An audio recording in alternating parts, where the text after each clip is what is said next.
बच्चों नमस्कार। कैसे हैं आप लोग। आज हम +2 का हिस्ट्री का चैप्टर एक साम्राज्य की राजधानी विजयनगर का अध्ययन करेंगे। लगभग 14वीं से 16वीं सदी तक का ये समय है। विजयनगर का मतलब क्या है? विजयनगर का यदि हम अलग अलग करें तो विजय और नगर दो अलग अलग शब्द हैं।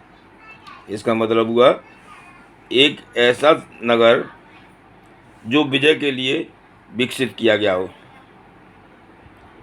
एक साम्राज्य दोनों के लिए प्रयोग किया जाने वाला ये नाम था। इस साम्राज्य की स्थापना 14वीं सदी में हुई थी। इसका सबसे बड़ा विस्तार उत्तर में कृष्णा नदी से लेकर प्रायद्वीप के सुदूर दक्षिण तक फैला हुआ था। यह साम्राज्य 1565 ईस्वी में विजयनगर साम्राज्य पर आक्रमण हुआ और इसे खूब अच्छी तरह से लूटा गया। बाद में यह पूरी तरह से उजड़ गया। 17वीं से 18वीं शताब्दी तक यह पूरी तरह से नष्ट हो गया था। फिर भी कृष्णा, तुंगभद्रा, दोआब क्षेत्रों के लोगों की स्मृतियों में यह हम्पी के नाम से जीवित रहा। इस नाम का प्रचलन यहाँ की स्थानीय मांत्र देवी पंपा देवी के नाम से हुआ है। हम्पी के भग्नावशेष का मतलब होता है छत बिछत कुछ अंश। भग्न माने टूटा हुआ, टूटा फूटा। तो हम्पी के भग्नावशेष 1800 ईस्वी में एक अभियंता एवं पुरातत्वविद कर्नल कॉलिस मैकेंजी के प्रयत्नों से प्रकाश में आया। उन्होंने इस स्थान का पहला सर्वेक्षण मानचित्र तैयार किया। उनकी आरंभिक जानकारियाँ विरूपाक्ष मंदिर तथा पंपा देवी के पूजा स्थल के पुरोहितों की स्मृतियों पर आधारित थीं। मतलब जो भी इन मंदिरों के पुजारी थे, उन्हें जो कुछ भी परंपरागत उन्होंने कहानियाँ सुनी थी, उसके आधार पर उन्होंने इसका इतिहास लिखा। माना जाता है कि विजयनगर साम्राज्य की स्थापना 1336 में दो भाइयों हरिहर तथा बुक्का ने की थी। इस साम्राज्य की अस्थिर सीमाओं में अलग अलग भाषाएं बोलने वाले तथा अलग अलग धार्मिक परंपराओं की मानने वाले लोग रहते थे। इस सीमाएं जो थीं अस्थिर थी, मतलब बराबर घटती बढ़ती रहती थी, जिसकी वजह से यहाँ पर काफ़ी विस्तार था। अलग अलग भाषाओं के बोलने वाले लोग यहाँ पर निवास करते थे। विजयनगर शासकों ने अपनी उत्तरी सीमाओं पर दक्कन के सुल्तानों तथा उड़ीसा के गजपति शासकों से संघर्ष किया। 14वीं से 16वीं शताब्दी के दौरान युद्ध कला कुशल अश्वसेना पर आधारित होती थी, इसलिए प्रतिस्पर्धा राज्यों के लिए अरब तथा मध्य एशिया से उत्तम घोड़ों का आयात बहुत ही महत्व रखता था। आरंभ से इस व्यापार पर अरब व्यापारियों का नियंत्रण था। स्थानीय व्यापारी, जिन्हें कुदरई चिट्टी अथवा घोड़े के व्यापारी कहा जाता था, भी इस व्यापार में भाग लेते थे। 1498 ईस्वी में पुर्तगाली व्यापारी उपमहाद्वीप के पश्चिमी तट पर आए और व्यापारिक तथा सामरिक केंद्र स्थापित करने का उन्होंने प्रयास किया। 1998 में जब पुर्तगाली लोग आए तो उन्होंने यहाँ पर अपने व्यापारिक अड्डे बनाने शुरू कर दिए। वे बंदूकों का बहुत ही कुशलतापूर्वक प्रयोग करते थे। इस तकनीक ने उन्हें काल की उलझी हुई राजनीति में एक महत्वपूर्ण शक्ति बनकर उभरने में सहायता की, क्योंकि उस समय बंदूकों का प्रयोग ज़्यादा नहीं, हमारे यहाँ कोई जानता नहीं था ज़्यादा, और वो लोग बंदूकों में माहिर थे, इसलिए उन्हें स्थापित होने में और उभरने में उससे सहायता मिली। विजयनगर अपने मसालों, वस्त्रों तथा रत्नों के लिए प्रसिद्ध था। ऐसे शहरों के लिए व्यापार प्रतिष्ठा का सूचक माना जाता था। यहाँ की धनी जनता में महंगी विदेशी वस्तुओं में की काफ़ी मांग थी, विशेष रूप से रत्नों और आभूषणों की। दूसरी ओर व्यापार से प्राप्त जो भी राजस्व था उसका राज्य की समृद्धि में महत्वपूर्ण योगदान था। विजयनगर का पहला राजवंश संगम वंश कहलाता था। इस वंश ने 1485 ईस्वी तक शासन किया। उन्हें सुलभों ने उखाड़ फेंका मतलब हरा दिया, और जो सैनिक कमांडर थे वे 1503 तक सत्ता में रहे। इसके बाद तुलुवों ने उनका स्थान लिया।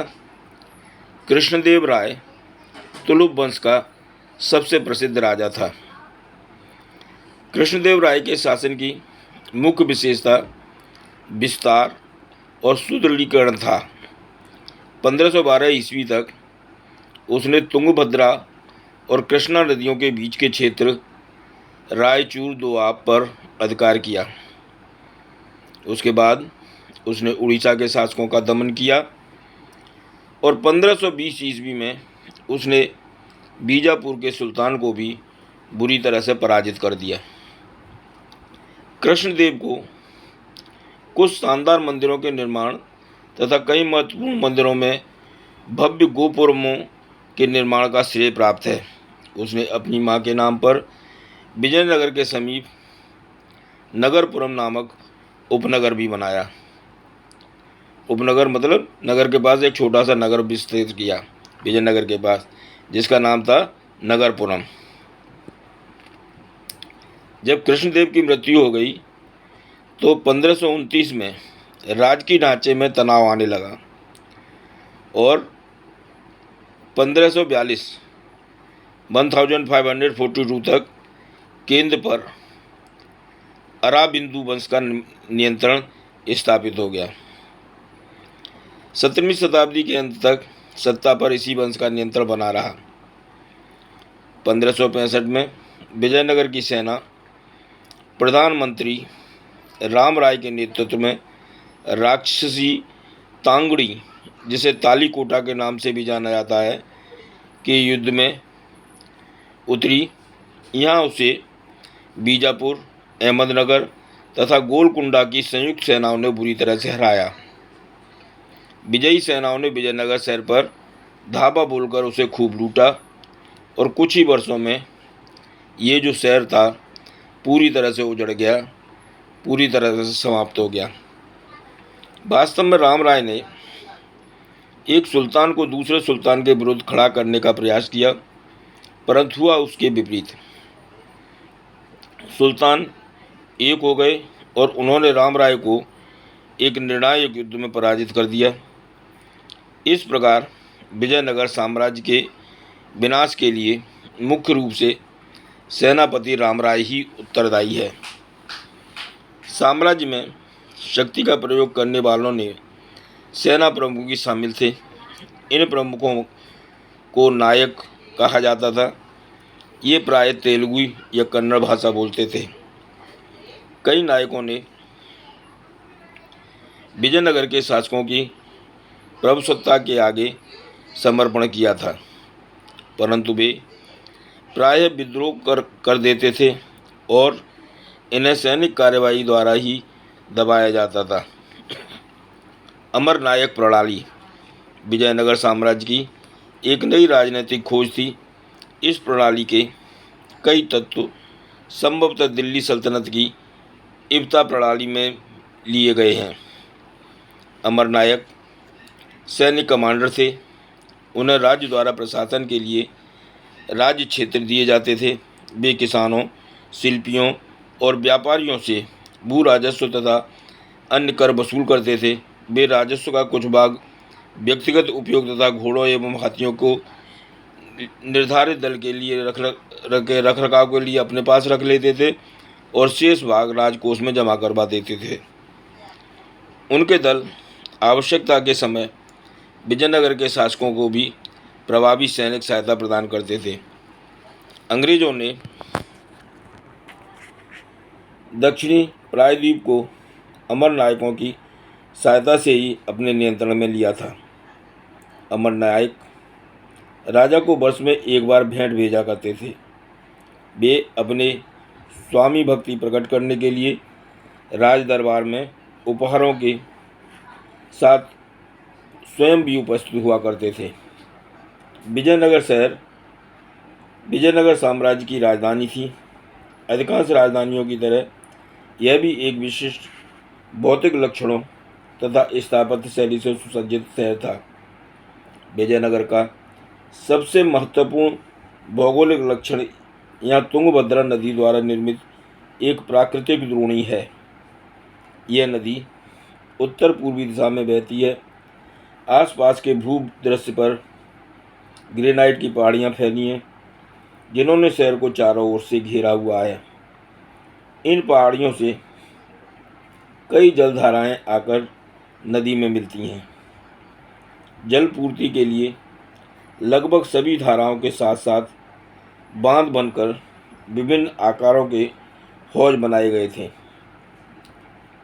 विजयनगर के सबसे महत्वपूर्ण हौजों में एक हौज का निर्माण 15वीं शताब्दी के आरंभिक वर्षों में हुआ था। इसे आज कमलपुरम जलाशय कहा जाता है।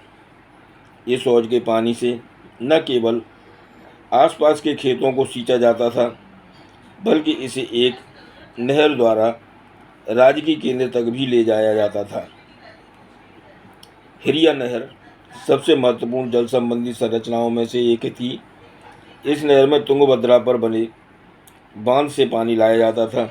इसका प्रयोग धार्मिक केंद्र में शहरी केंद्र को अलग करने वाली घाटी की सिंचाई करने में किया जाता था। विजयनगर शहर की एक महत्वपूर्ण विशेषता यहाँ की एक विशाल किलेबंदी थी, जिसे दीवारों से घेरा गया था। 15वीं शताब्दी में फारस से कालीकट, जो कि कोझिकोड आए दूत अब्दुल रज्जाक ने दुर्गों की 7 पंक्तियों का उल्लेख किया है। इनके द्वारा न केवल शहर को बल्कि आसपास के कृषि क्षेत्र तथा जंगलों को भी घेरा गया था। सबसे बाहरी दीवार शहर के चारों ओर बनी पहाड़ियों को आपस में जोड़ती थी। इसमें गारे या जोड़ने के लिए किसी भी अन्य वस्तु का प्रयोग नहीं किया गया था। पत्थर के टुकड़े फन्नी जैसे थे, जिसके कारण वे अपने स्थान पर टिके रहते थे। शहर की किलेबंदी की सबसे महत्वपूर्ण बात यह थी कि इससे खेतों को भी घेरा गया था। अब्दुल रज्जाक लिखता है कि पहली, दूसरी और तीसरी दीवारों के बीच जुते हुए खेत, बगीचे तथा आवास हैं। इसी प्रकार पेश कहता है, इस पहली परिधि से शहर में प्रवेश करने तक की दूरी बहुत अधिक है, जिसमें खेत हैं जहाँ वे धान उगाते हैं, कई उद्यान हैं, कई बगीचे हैं और बहुत सा जल है जो 2 झीलों से लाया जाता है।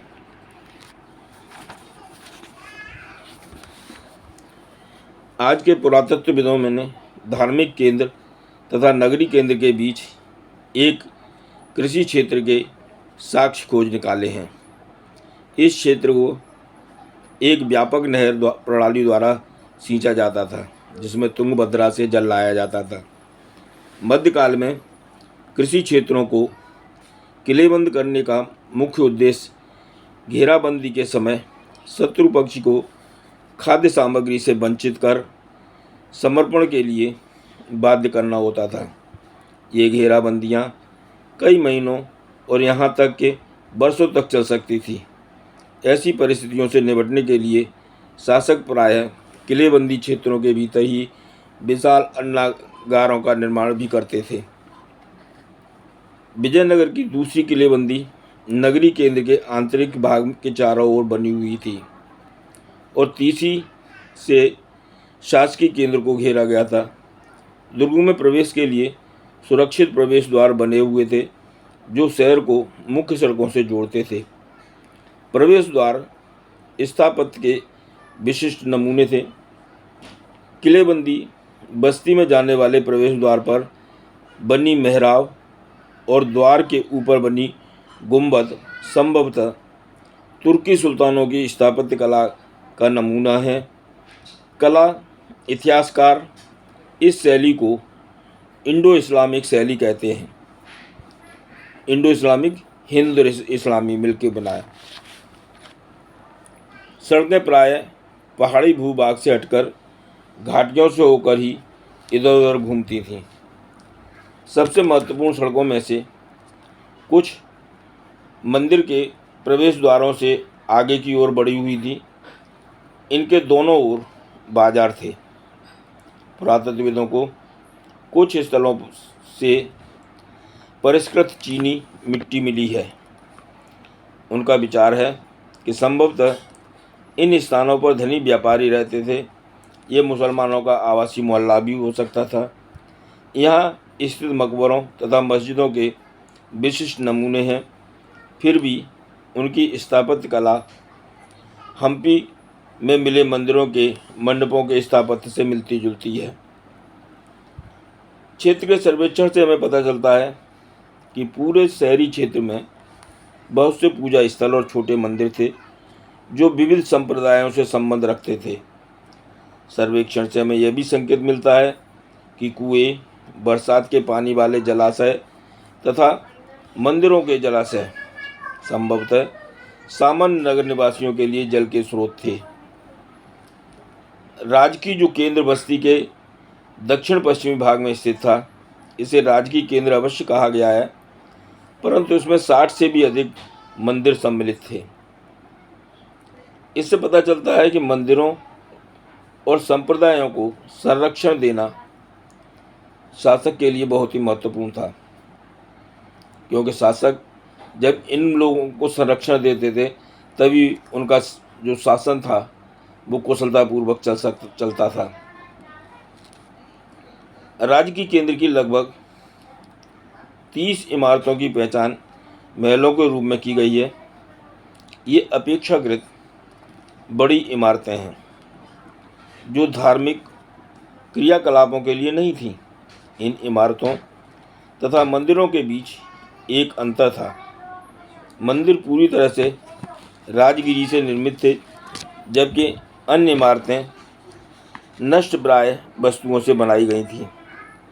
राजा का भवन नामक जो संरचना राजकीय क्षेत्र में सबसे विशाल है। इसके दो सबसे प्रभावशाली मंच हैं, जिसे सभा मंडप तथा महानवमी डिब्बा कहा जाता है। जो सभा मंडप है वो एक ऊंचा मंच है, जिसमें पास तक निश्चित दूरी पर लकड़ी के स्तंभों के लिए छेद बने हुए हैं। इसमें इन स्तंभों पर टिकी दूसरी मंजिल तक जाने के लिए सीढ़ी भी बनी हुई थी, जहाँ पर कि काफ़ी भीड़ इकट्ठी होकर बैठ सकती थी। लोटस कमल महल राजकीय केंद्र के सबसे सुंदर भवनों में से एक है। इसे यह नाम 19वीं शताब्दी के अंग्रेज यात्रियों ने दिया था। मैकेंजी द्वारा बनाए गए मानचित्र में यह अनुमान लगाया गया है कि यह परिषदीय सदन था, जहां राजा अपने परामर्शदाताओं से मिलता था। राज्य के केंद्र में स्थित मंदिरों में से हजार राम मंदिर अत्यंत दर्शनीय हैं, जो आप देखने लायक हैं। इसका प्रयोग संभवतः केवल राजा और उसके परिवार के द्वारा ही किया जाता था, बाकी कोई इन मंदिरों में नहीं जाता था। शहर पर आक्रमण के पश्चात विजयनगर की कई संरचनाएं जो थी वो नष्ट हो गई हैं, परंतु नायकों ने महलनुमा संरचनाओं के निर्माण की परंपरा को जारी रखा। इनमें से कई भवन आज भी सुरक्षित हैं। तुंगभद्रा नदी के तट से लगे विजयनगर शहर का उत्तरी भाग पहाड़ी है। स्थानीय मान्यताओं के अनुसार ये पहाड़ियाँ रामायण में वर्णित बाली और सुग्रीव के वानर राज की रक्षा करती थी। कुछ अन्य मान्यताओं के अनुसार स्थानीय मातृदेवी पंपा देवी ने इन पहाड़ियों में विरूपाक्ष से विवाह के लिए तप किया था। विरूपाक्ष राज्य के संरक्षक देवता थे तथा शिव का एक रूप माने जाते थे। संभवतः राजधानी के रूप में विजयनगर का चयन वहाँ विरूपाक्ष तथा पंपा देवी के मंदिरों के अस्तित्व से प्रेरित था। यहाँ तक कि विजयनगर के शासक भगवान विरूपाक्ष की ओर से शासन करने का दावा करते थे। सभी राजकीय आदेशों पर प्रायः कन्नड़ लिपि में श्री विरूपाक्ष शब्द अंकित होता था। मंदिर स्थापत्य में कई नए तत्वों का समावेश हुआ है। इनमें विशाल स्तर पर बनाई गई संरचनाएं शामिल हैं। ये संरचनाएं राजकीय सत्ता की प्रतीक थीं। इनका सबसे अच्छा उदाहरण रायगोपुरम अथवा राज की प्रवेश द्वार थे। मंदिरों के अन्य विशेष लक्षण मंडप तथा लंबे स्तंभों वाले गलियारे थे। ये गलियारे मंदिर परिसर में स्थित देवताओं के चारों ओर बने हुए थे। विरूपाक्ष मंदिर के निर्माण में सैकड़ों वर्ष लगे थे। अभिलेखों से हमें पता चलता है कि यहाँ का सबसे प्राचीन मंदिर 9वीं 10वीं शताब्दियों का था, परंतु विजयनगर साम्राज्य की स्थापना के बाद उसका बहुत अधिक विस्तार किया गया था। मुख्य मंदिर के सामने बना मंडप कृष्णदेव राय ने अपने राज्यारोहण के उपलक्ष्य में बनाया था। इसे सुंदर नक्काशी वाले स्तंभों से सजाया गया था। पूर्वी गोपुरम के निर्माण का श्रेय भी उसे ही दिया जाता है। मंदिर के सभागारों का प्रयोग भिन्न भिन्न कार्यों के लिए होता था। कुछ सभागारों में देवताओं की मूर्तियाँ, संगीत, नृत्य और नाटकों के विशेष कार्यक्रमों को देखने के लिए रखी जाती थी। अन्य सभागारों का प्रयोग देवी देवताओं के विवाह के उत्सव पर आनंद मनाने के लिए होता था। कुछ अन्य में देवी देवताओं को झूला झुलाया जाता था। इन अवसरों पर विशेष मूर्तियों का प्रयोग होता था, जो छोटे केंद्रीय देवालयों में स्थापित मूर्तियों से भिन्न होती थी। दूसरा प्रसिद्ध देवस्थल विट्ठल मंदिर है। यहाँ के प्रमुख देवता विट्ठल थे। उन्हें महाराष्ट्र में पूजे जाने वाले विष्णु का एक रूप माना जाता है। मंदिर परिसरों में भी एक महत्वपूर्ण विशेषता रथ गलियां हैं, जो मंदिर के गोपुरम से सीधी रेखा में जाती हैं। इन गलियों का फर्श पत्थर के टुकड़ों से बनाया गया था। इनके दोनों ओर स्तंभ वाले मंडप थे, जिनमें व्यापारी अपनी दुकानें लगाया करते थे। विजयनगर के विषय में जानकारी प्राप्त करने के लिए मैकेंजी द्वारा किया गया आरंभिक सर्वेक्षणों के बाद यात्रा वृत्तांतों तथा अभिलेखों से प्राप्त जानकारी को एक साथ जोड़ा गया है। 20वीं शताब्दी में यह स्थान भारतीय पुरातत्विक सर्वेक्षण तथा कर्नाटक पुरातत्विक एवं संग्रहालय विभाग के संरक्षण में आ गया है। 1976 में हम्पी की राष्ट्रीय महत्व के स्थल के रूप में मान्यता मिली। तत्पश्चात 1980 के दशक के आरंभ में विविध प्रकार के अभिलेखनों द्वारा विजयनगर से मिले भौतिक अवशेषों के व्यापक प्रलेखन से भी एक महत्वपूर्ण परियोजना आरंभ की गई है। लगभग 20 वर्षों के काल में पूरे विश्व के दर्जनों विद्वानों ने इस जानकारी को इकट्ठा और संरक्षित करने का कार्य किया। यद्यपि लकड़ी से बनी संरचनाएं अब नष्ट हो चुकी हैं और केवल पत्थर की संरचनाएं ही शेष बची हैं, फिर भी यात्रियों द्वारा छोड़े गए विवरण उस समय के जनजीवन के कुछ आयामों को पुनर्निर्मित करने में सहायक होते रहे। बच्चों, आज हमने आपको विजयनगर के बारे में काफ़ी कुछ जानकारी दी है। कल मैं इसके क्वेश्चन आंसर आपको कराऊंगा। आप सभी लोग इसे अच्छी तरह से पढ़ लें। साथ ही हमारे 2-3 जो प्रश्न हैं उनका आप जवाब दीजिए। विट्ठल कौन थे? दूसरा, अमरनायक प्रणाली क्या थी? तीसरा, विजयनगर से आप क्या समझते हैं? और लास्ट, महानवमी डिब्बा क्या है? इन चारों प्रश्नों के आंसर आप हमें कमेंट बॉक्स में लिख के दीजिए। धन्यवाद।